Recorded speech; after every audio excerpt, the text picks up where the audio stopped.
मी एक वेळेस बिना स्टेरिंगची गाडी चालवेल. मी एक वेळेस ट्रेनच्या जिवंत वायरला हात लावेल. मी एक वेळेस बिना चाकाची गाडी पण चालवेल. मी नातेवाईकांच्या फंक्शनमध्ये कधीच नाही जाणार, कधीच नाही.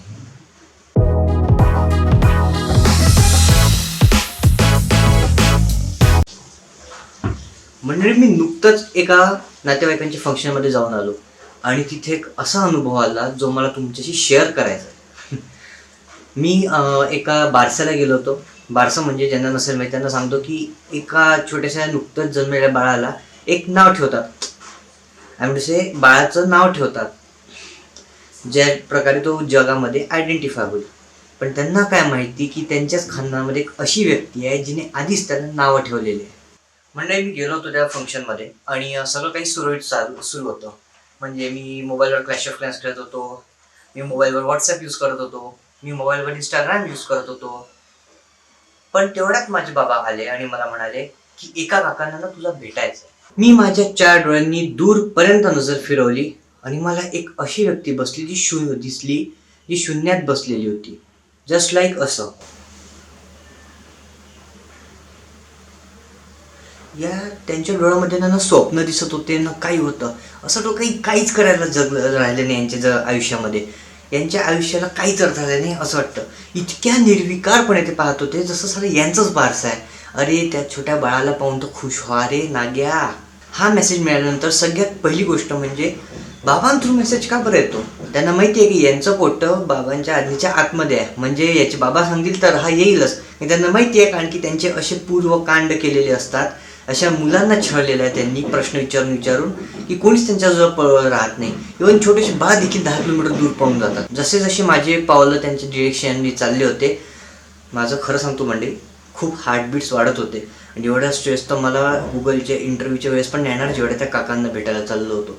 काय माहिती कुठून काय प्रश्न विचार आणि एक्झॅक्टली तसंच झालं. त्यांच्या बाजूला जाऊन बसलो आणि असा हात ठेवला माझ्या खांद्यावर. या एवढ्या डिस्टन्सवर ते आणि इथे मी.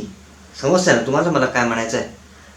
एवढ्या डिस्टन्सवर बसले होते आणि त्यांच्या नाकातले केस माझे इथपर्यंत लागत होते. अबे म्हटलं कधी तर ते कापत जा, पण नाही. आम्हाला एकाच कोणी शहाणपणा सांगायलाच नसतं ना या लोकांना.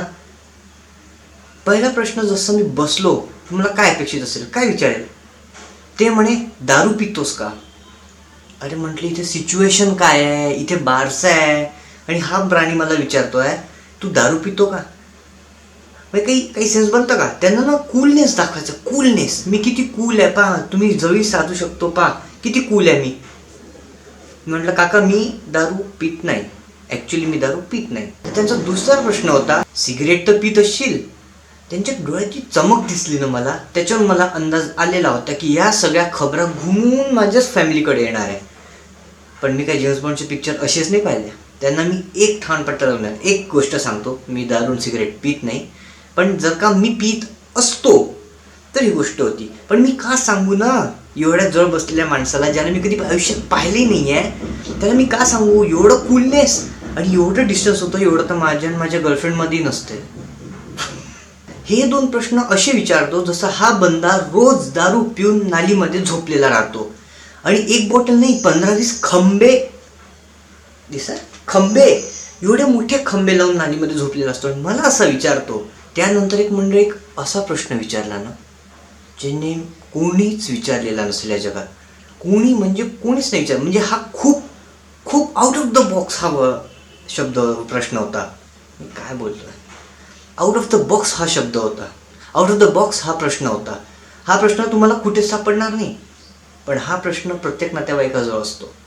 समजा तुम्ही गुगलचे CEO आहात, समजा तुम्ही ॲपलचे सेल्स मॅनेजर आहात, पण समजा तुम्हाला 10वीमध्ये 80% कमी असतील तर भैया तुम्हाला जगण्याचा अर्थ नाही आहे. त्यांच्या दृष्टीने तुम्ही जाऊन आत्महत्या करा.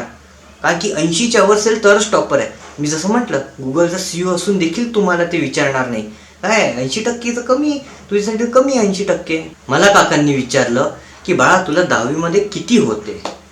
म्हटलं काका मला 75 होते. तर ते म्हणाले हे काय मार्क आहे म्हणे. माझ्या मुलाचा 99.9% आहे आणि तेही त्यांनी रिव्हॅलला टाकल्या कारण 100% नाही आहे म्हणून. म्हटलं काका कॉन्फिडन्स येतो कुठून. 2020 पास आउट आहे. तर म्हणे हो. मी म्हटलं काका 2020 तर ऑनलाईन एक्झाम झाल्या होत्या ना, मग कशावरून यांनी छापून एक्झाम नाही दिली? यापेक्षा तर म्हटलं माझे मार्क चांगले आहे, कमी असून देखील दर्जा चांगला आहे माझ्या मार्कांचा.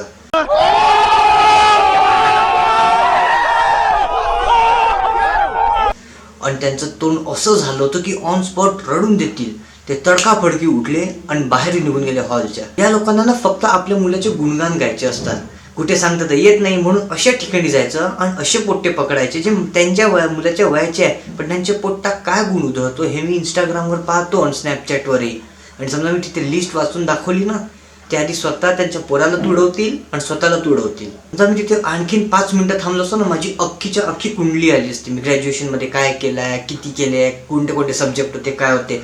म्हणून मी म्हटलं की माझ्या एका आजीने बोलवलेलं आहे, तिथून उठलो आणि त्यांच्या नजरेस मी कधीच पडलो नाही. आणि ज्यानंतर मी घरी आईला विचारलं, म्हटलं हे कोण होते, तर म्हणते माहीत नाही म्हणे, रे कोण मामाच्या काकूच्या मावशीच्या मुलाचे नंडेचे मिस्टर होते. म्हटलं हे तर मी कधीच पाहिलं नाही. तर हा व्हिडिओ आपण इथेच थांबूया. तुम्हाला व्हिडिओ आवडला असेल तर नक्की लाईक करा आणि हा तुमच्या फॅमिली ग्रुपवर टाका, जेणेकरून त्यांना कळेल की कोणाला डेडिकेट केलेला आहे न बोलता. तर भेटूया पुढच्या व्हिडिओमध्ये एका ब्रँड न्यू टॉपिकसह. तोपर्यंत गुड बाय, टेक केअर.